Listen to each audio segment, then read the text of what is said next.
कुणाचा? शिवसेनेचा. महिला आघाडीचा. राजीनामा द्या, राजीनामा द्या.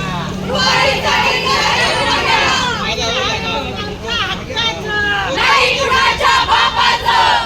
जय भवानी. जय शिवाजी. जय भवानी. जय शिवाजी. हर हर महादेव. रुपाली करते अन्याय. शिवसेना करते अन्याय. प्रकरण असेल डॉक्टर संपदा मुंडे या विषयामध्ये त्यांनी प्रेस कॉन्फरन्स घेतली आणि त्या प्रेस कॉन्फरन्स मध्ये त्यांनी स्पष्टपणे इत्थंभूत सगळी माहिती दिली. खरं बघायला गेलं तर इतक्या गोष्टी त्यांनी उघड केल्या की खरं बघायला गेलं तर सार्वजनिकरित्या ह्या गोष्टी उघड करण्याचा त्यांनाही अधिकार नाहीये. त्यांना जर प्रेस कॉन्फरन्स घ्यायची होती तर वकिलांची फौज घेऊन बसायचं होतं आणि त्यांनी योग्य माहिती द्यायची होती. राजीनामा